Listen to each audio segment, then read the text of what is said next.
Políticas de incentivo e controle à natalidade. As políticas de incentivo buscam incentivar e apoiar as mulheres a terem mais filhos. Em uma sociedade com baixo nível de fertilidade, a sociedade está em constante evolução, em constante crescimento. E para que haja mais pessoas na classe trabalhadora, para contribuir com a economia do país e também ajuda os idosos a se aposentarem mais rápido. As políticas de controle buscam controlar e diminuir o crescimento populacional. Através desse incentivo, eles buscam diminuir o número de nascimentos, através de campanhas, distribuição de métodos contraceptivos, como camisinha e anticoncepcionais, e educação sexual nas escolas.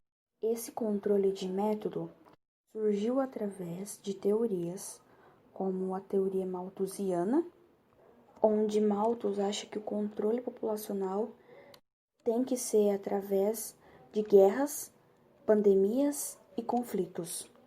Tem a teoria neomalthusiana, onde o controle tem que ser através de métodos contraceptivos. E também tem outras teorias demográficas.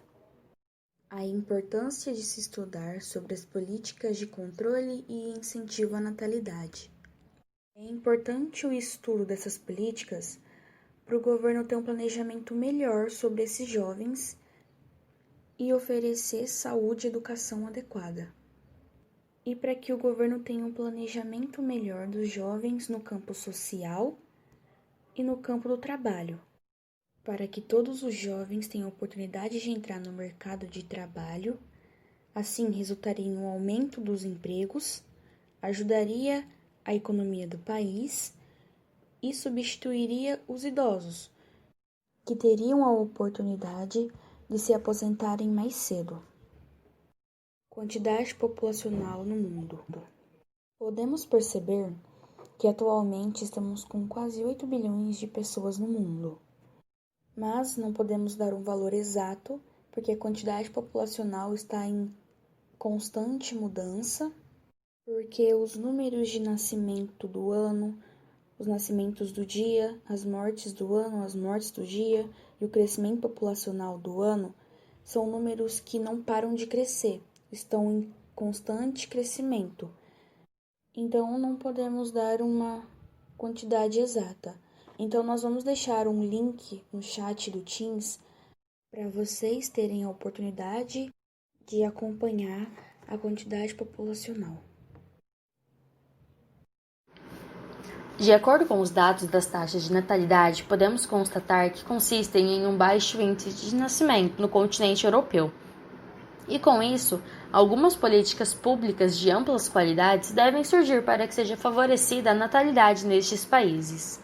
Pois, para eles, nós temos que ajudar os mais jovens, ou seja, aqueles que querem uma vida familiar e sonham em ter filhos. Pois, além de nos ajudarem em um futuro próximo, ajudarão também em ramos de medicina, de tecnologia, e com isso, acredita-se e constata-se que 1,48 filhos por mulher não é o suficiente para o nosso país, porque a nossa perspectiva histórica depende da quantidade de nós, o quanto somos, e devido a isso, perante estes dados apresentados, é por isso que há as políticas de incentivo à natalidade. As projeções para 2050 e 2100, segundo a ONU, Organização das Nações Unidas, prevê que a população mundial chegue a 9,7 bilhões em 2050 e em 2100 acredita-se que a população mundial chegue perto de 11 milhões. E constatam também que o envelhecimento da população mundial é devido ao aumento da expectativa de vida e à queda da fertilidade. Caso ocorra a superpopulação, teremos algumas consequências. Entre elas, teremos o aumento dos níveis de poluição do ar, da água, do solo e da poluição sonora, a destruição de florestas e a perda de ecossistemas que sustentam o oxigênio atmosférico global e também o equilíbrio do dióxido de carbono. Cerca de 8 milhões de hectares de florestas são perdidos todos os anos. a perda irreversível de terras férteis e o aumento da desertificação. A destruição de florestas e a desertificação podem ser revertidas através da adoção de direitos de propriedade, e essa política é bem sucedida mesmo quando a população humana continua a crescer. Temos também a mortalidade infantil, onde as altas taxas de mortalidade infantil são associadas com a pobreza. Os países ricos com elevadas densidades populacionais têm baixas taxas de mortalidade. A pecuária industrial intensiva para suportar grandes populações. Isso resulta em ameaças humanas, incluindo a evolução e disseminação de bactérias resistentes a antibióticos, doenças, poluição do ar e da água em excesso e novos vírus que infectam os seres humanos. O aumento da possibilidade do aparecimento de novas epidemias e pandemias, por muitas razões ambientais e sociais, incluindo as condições de vida, superpopulação, desnutrição, inacessíveis ou inexistentes cuidados de saúde, os pobres são mais suscetíveis a doenças infecciosas. E, por fim, os conflitos devido aos recursos escassos, levando ao aumento do número de guerras.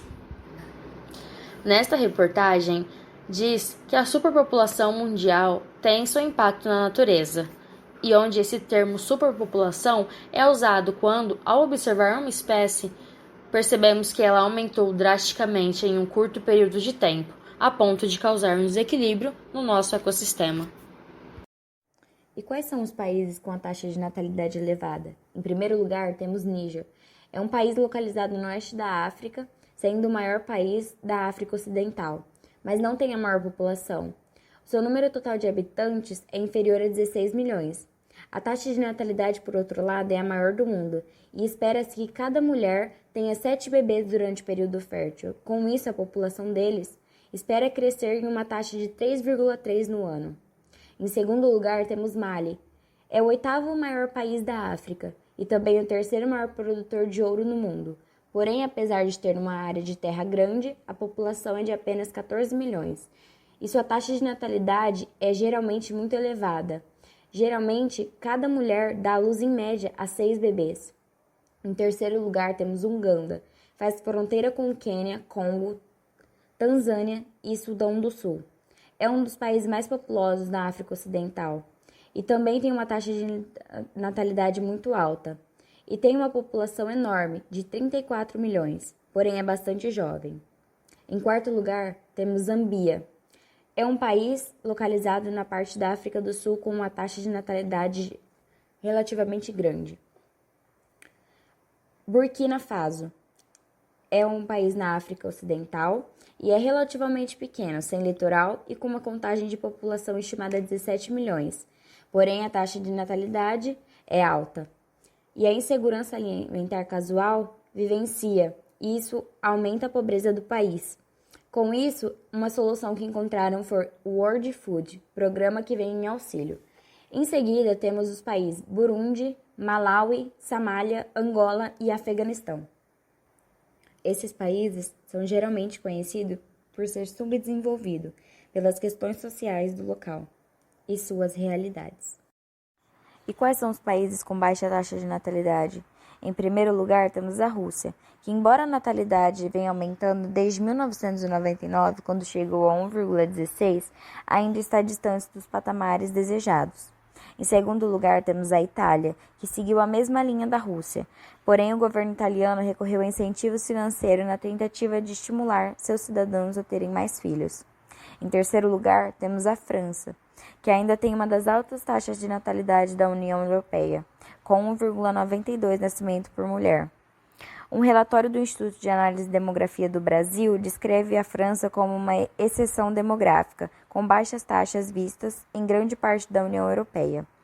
E em quarto lugar, temos a Suécia, que possui uma taxa de natalidade de 1,9 filho por mulher, segundo o Banco Mundial. Exemplos de controle à natalidade e incentivo. Uma das mais famosas medidas de controle à natalidade é a do filho único na China, implantada em 1979. Como dito o nome, a medida impunha que casais pudessem ter apenas um filho. Havia algumas exceções, como para minorias étnicas, casais residentes em áreas rurais, múltiplos como gêmeos e trigêmeos, e entre outros. Famílias que descumpriram a regra eram obrigadas a pagar uma multa anual por conta da segunda criança. E de incentivo à natalidade. Entre as diferentes formas de apoio, há uma ajuda para famílias que criam adolescentes, subsídios para crianças que estudam e especialmente um bônus bebê e licença maternidade paga. O bônus bebê é uma série de 13 pagamentos quinzenais que o governo oferece para ajudar no custo de criar um recém-nascido.